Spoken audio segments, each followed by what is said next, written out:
Virginia Hall, an extraordinary American spy, is widely regarded as one of the most effective and dangerous Allied agents during World War II, despite having a wooden leg. Her daring exploits and strategic brilliance played a critical role in resisting Nazi occupation in France. Virginia was not a typical spy. Her journey was shaped by personal trials and a desire to defy the limitations imposed by society, gender, and physical disabilities. Born in Baltimore, Maryland in 1906, Virginia Hall was the daughter of a wealthy and socially prominent family.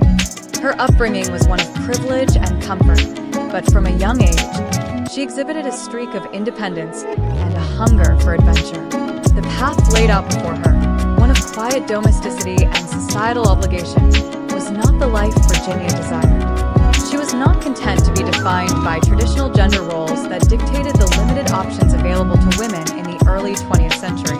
Instead, Virginia sought a life filled with excitement, challenge, and impact. Determined to make her mark, Virginia pursued an education that reflected her ambitions. She attended Radcliffe College and Barnard College, before moving on to further her studies at the Sorbonne in Paris. This international exposure, particularly her time in Europe, ignited her passion for diplomacy and foreign affairs. In the late 1920s, Virginia began pursuing a career in the U.S. Foreign Service, aiming for a future that would take her far from the conventional path expected of her. As an ambitious woman in a male-dominated field, she faced numerous challenges, but her determination was unwavering. Virginia's career, however, took an unexpected turn when a devastating accident changed her life. In 1933, while working as a consular clerk in Turkey, she suffered a hunting accident in which she accidentally shot herself in the left leg. The injury was severe, and despite efforts to save it, doctors were forced to amputate her leg below the knee. For many, such a loss would have been the end of a career filled with adventure. Yet, for Virginia, this was merely a new challenge to overcome. She named her prosthetic leg Cuthbert, a sign of the sense of humor she maintained throughout her struggles, and continued to pursue her dreams, refusing to let her disability define her. In the years following her accident, Virginia faced repeated rejection in her pursuit of a diplomatic career. Despite her qualifications and the perseverance she demonstrated, her disability became a barrier to entry in both the U.S. Foreign Service and the British military. Still, she refused to be discouraged. When World War II erupted, Virginia sought every possible avenue to contribute to the war effort. Rejected by the U.S. diplomatic corps, she became an ambulance driver in France, an important but unglamorous role. However, when France fell to Nazi forces in 1940, Virginia fled to England, where her life would take a dramatic turn.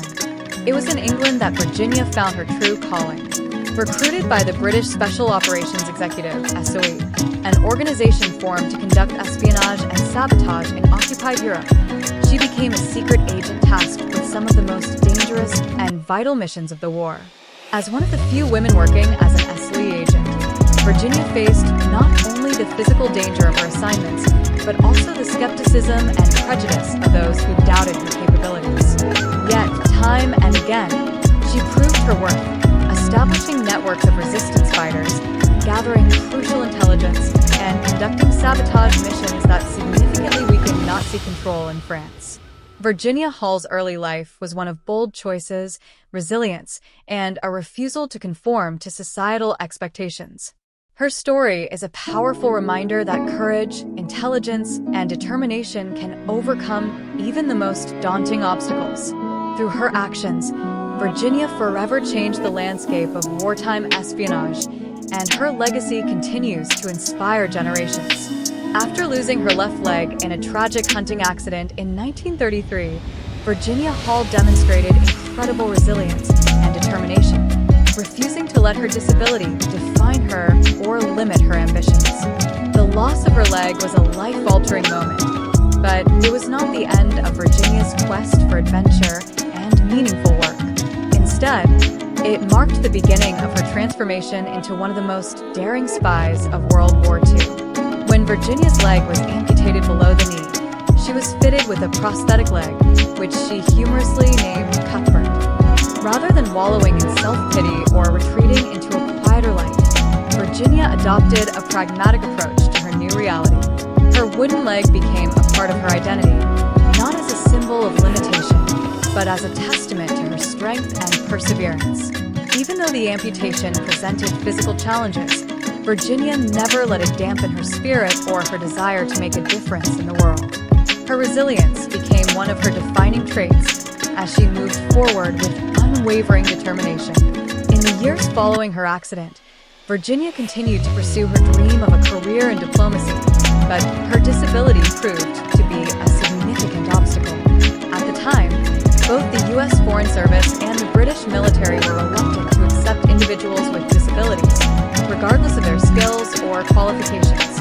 Virginia applied multiple times to the U.S. diplomatic service, but was repeatedly rejected, with her disability being a primary factor.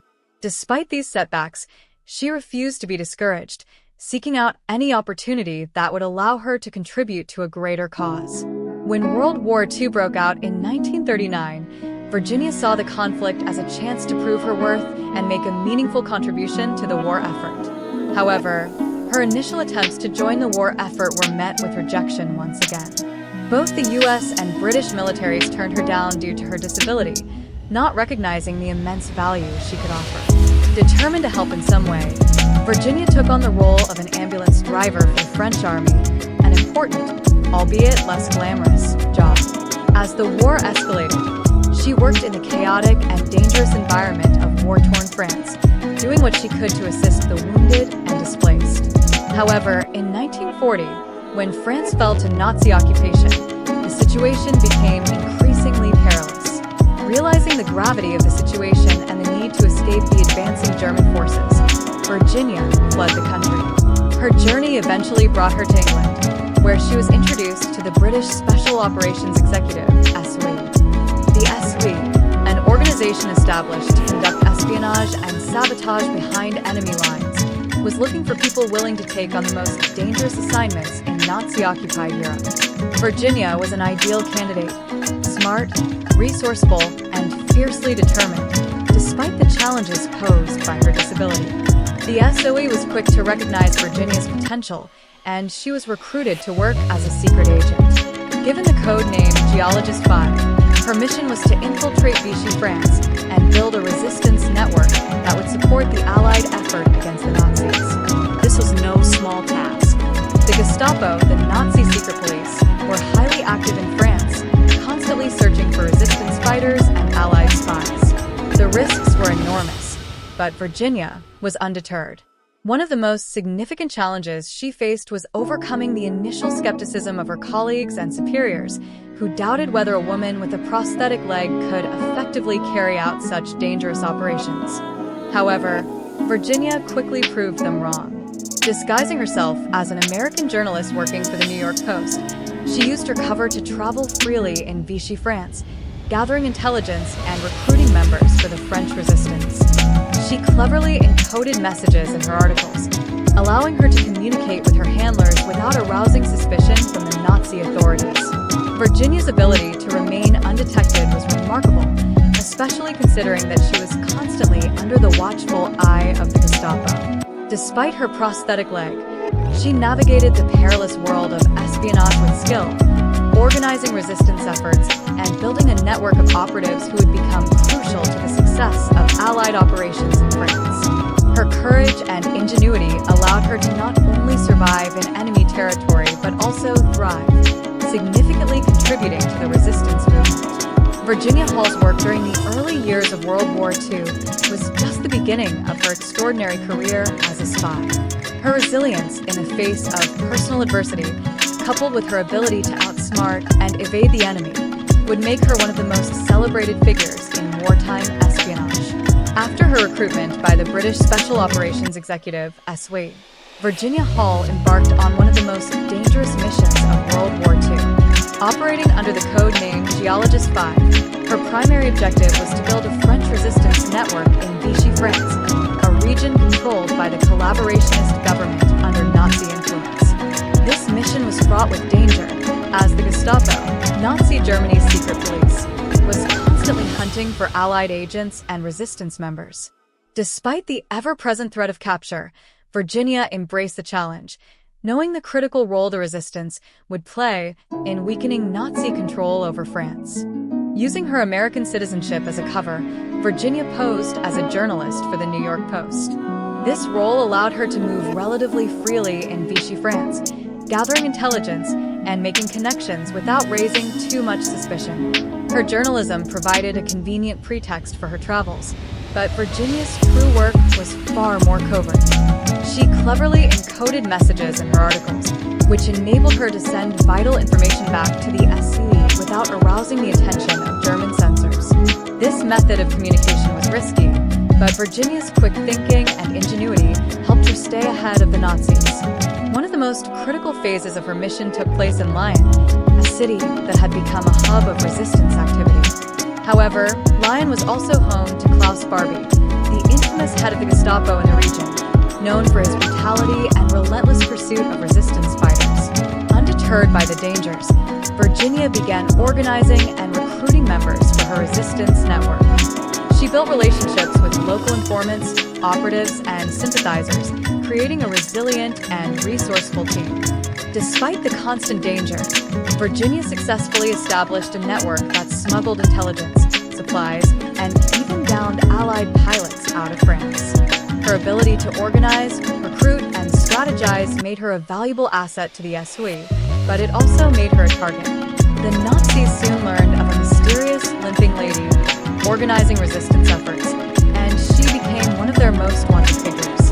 They hunted her relentlessly, but Virginia continued to operate undetected, always staying one step ahead of the Gestapo. Virginia's bravery, intelligence, and resourcefulness were instrumental in building the French resistance network in Vichy France. Despite the ever-present risk of capture and execution, she worked tirelessly to weaken Nazi control, becoming a symbol of courage and defiance in one of the darkest periods of modern history. Virginia Hall's resourcefulness extended to how she navigated the dangerous political and social climate in Vichy France. Posing as an American journalist for the New York Post, she used her identity and citizenship to her advantage, making it easier for her to move across the country without arousing suspicion. Her journalism provided an ideal cover for her covert activities, allowing her to interview people, gather information, and travel freely. However, Virginia's true genius lay in how she cleverly encoded messages within her articles. These hidden communications allowed her to send critical intelligence back to the Special Operations Executive, SOE, without raising alarm from Nazi censors. Her activities in Lyon, a city under the terrifying grip of Klaus Barbie, the feared head of the Gestapo, presented her with one of the most challenging aspects of her mission. Despite the intense Gestapo presence, Virginia successfully recruited members for her resistance network and established crucial supply lines. Her operation was both a bold and dangerous move, considering that Barbie and his forces were notorious for brutally hunting down resistance fighters. In Lyon, Virginia built an extensive resistance network, securing allies and collaborators from all walks of life. One of her notable recruits was American Vice Consul George Whittingham, who played a crucial role in smuggling intelligence and supplies to support their efforts. Despite working under constant surveillance and the threat of capture, Virginia managed to lead successful resistance efforts, supplying vital intelligence to the Allies and helping to organize sabotage missions. The Nazis, aware of a figure known as the Limping Lady due to her prosthetic leg, prioritized capturing her, making her a top target. But through her quick thinking, Virginia continued to evade detection, orchestrating complex operations that contributed to the growing strength of the French resistance. Virginia Hall's success in her covert operations made her a top priority target for the Nazis, who referred to her as the Limping Lady due to her wooden leg. Despite this, she continued to operate fearlessly, recruiting key allies and organizing resistance activities. Her work in Lyon included establishing strong connections with individuals from various backgrounds, such as George Whittingham, the American Vice Consul, who played a key role in smuggling intelligence and supplies.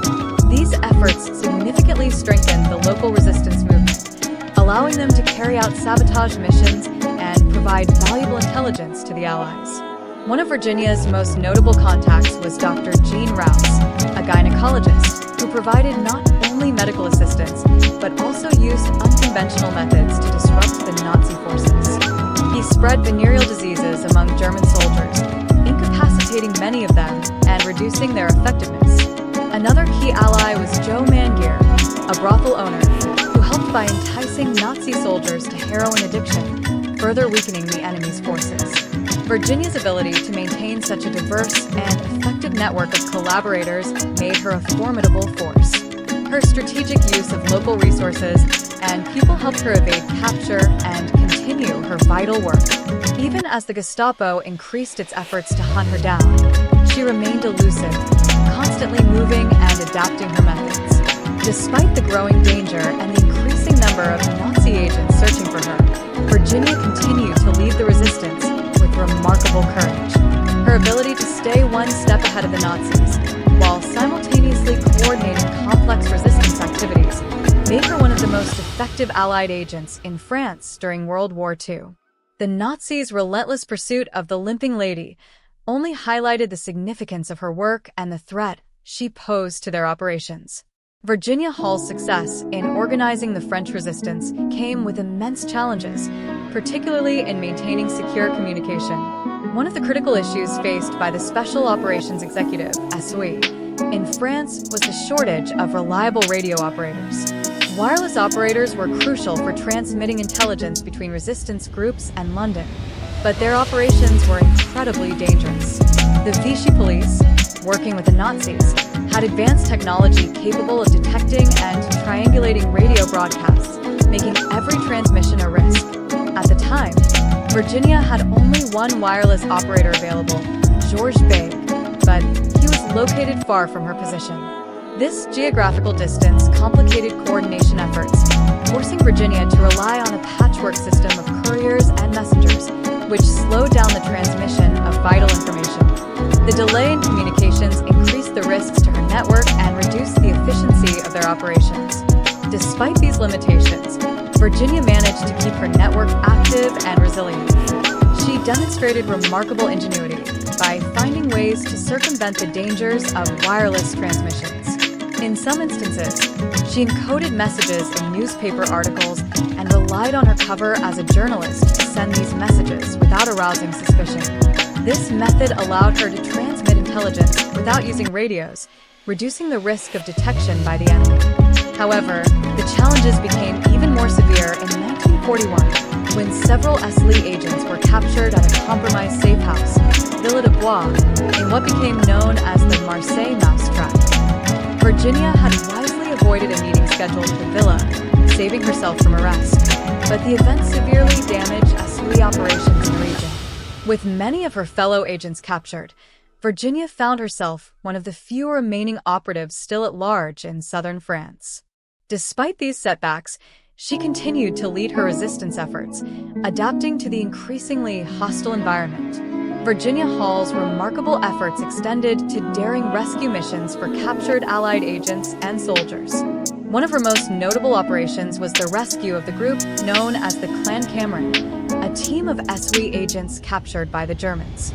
Through her extensive contacts within the French resistance, Virginia learned that the agents were initially held in Perigord prison before being transferred to the Mozac internment camp. Determined to free them, she devised an elaborate escape plan.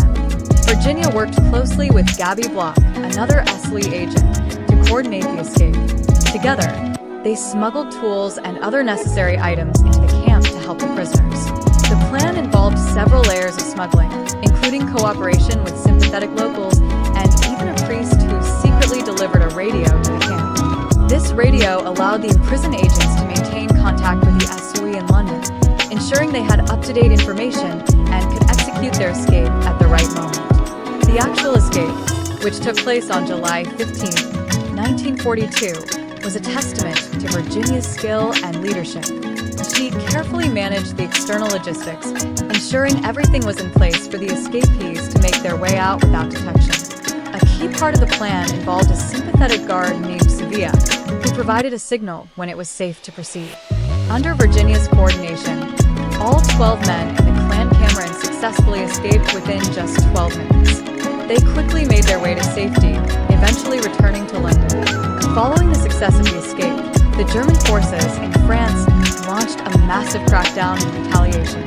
The Gestapo intensified raids, searches, and interrogations in a bid to recapture the escaped agents.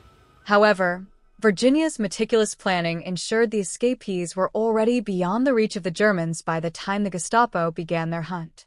She spread rumors to mislead the Nazis and kept her network operational despite the heightened scrutiny.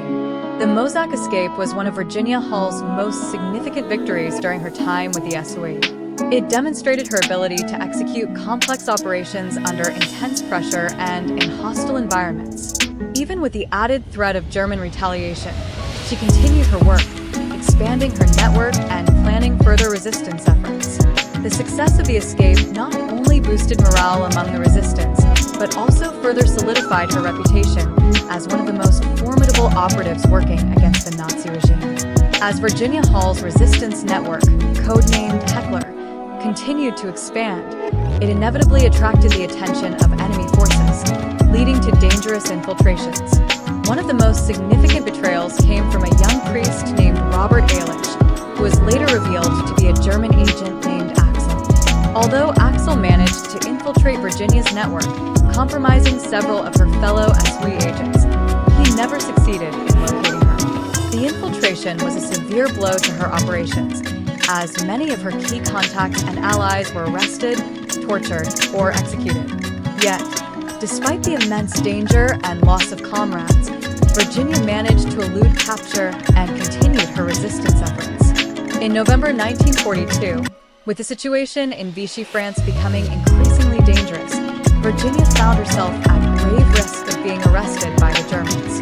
The Gestapo, aware of her movements and relentless in their pursuit of the Limping lady, closed in on her location. Realizing the imminent threat, Virginia made the daring decision to flee France. Her escape route was as perilous as the mission she had undertaken. She planned to cross the Pyrenees Mountains into Spain, a feat that would be challenging for anyone, let alone a woman with a wooden leg. Despite the physical pain and exhaustion caused by her prosthetic leg, which she had humorously named Cuthbert, Virginia embarked on the treacherous journey across the Pyrenees. Battling the freezing cold, rough terrain, and the ever-present risk of capture, she pressed on. The crossing, which took several days, was a grueling ordeal, but Virginia's resilience and determination saw her through. Upon reaching Spain, however, her troubles were not over. She was briefly arrested by Spanish authorities, but thanks to American diplomatic intervention, she was soon released. Her successful escape from France was a testament to her unwavering courage and resourcefulness. It marked the end of her time in Vichy France, but not the end of her contributions to the Allied war effort. After recuperating from her arduous journey, Virginia returned to London, where she was temporarily sidelined by the SOE. Despite this, her remarkable abilities had not gone unnoticed. In 1944, she was recruited by the Office of Strategic Services, OSS, the American counterpart to the SOE. Virginia's daring escape from France and her ability to evade the Gestapo, even as they intensified their efforts to capture her, further solidified her reputation as one of the most capable and resilient spies in the Allied forces. Her experience crossing the Pyrenees and surviving under constant threat demonstrated her exceptional mental and physical strength. This escape also showcased the extent to which she was willing to push herself for the cause of freedom, making her an enduring symbol of resistance against tyranny. After Virginia Hall's harrowing escape from France in 1942, she returned to London, where she was temporarily sidelined by the British Special Operations Executive, SOE. Despite her extraordinary achievements, her superiors hesitated to send her back into the field due to the growing risks and the inevitable attention she attracted from the Nazis. However, her remarkable talent for espionage could not be overlooked for long. In 1944, she was recruited by the Office of Strategic Services, OSS, the American intelligence agency that would later evolve into the CIA. This marked a new phase in her espionage career. As a member of the OSS, Virginia Hall returned to France in early 1944 under a new identity. This time, she posed as an elderly peasant woman, complete with a humble wardrobe and a walking stick to complement her prosthetic leg. Her disguise was so convincing that she managed to operate unnoticed in the midst of Nazi-occupied France, organizing resistance efforts and coordinating sabotage operations. The Gestapo, still on the lookout for the Limping lady, had no idea she was right under their noses.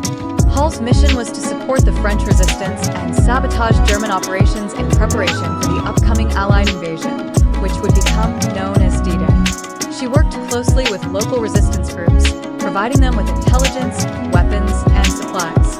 Hall's leadership and resourcefulness in managing these covert activities played a crucial role in disrupting German operations. She helped train local guerrilla fighters in sabotage techniques, including how to destroy key German infrastructure such as railways, bridges, and communication lines.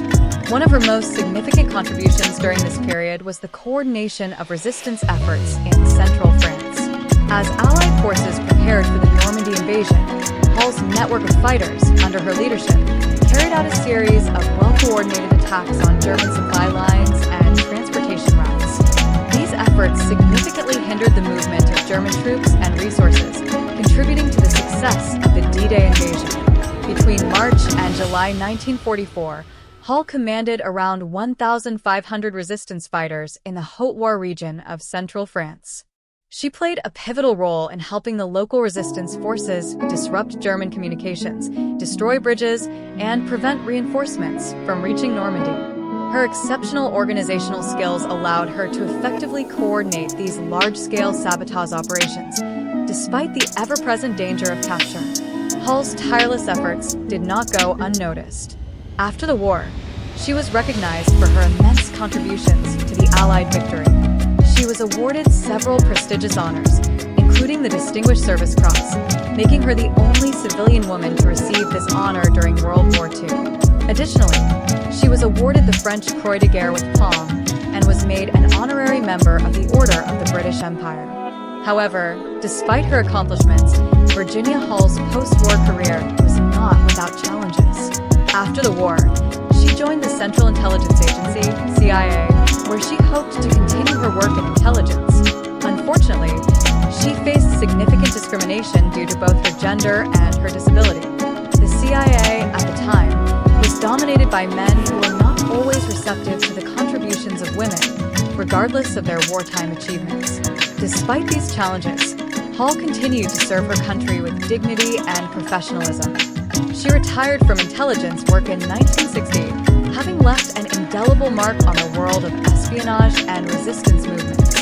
Her legacy as one of the most successful and courageous spies of World War II continues to inspire generations.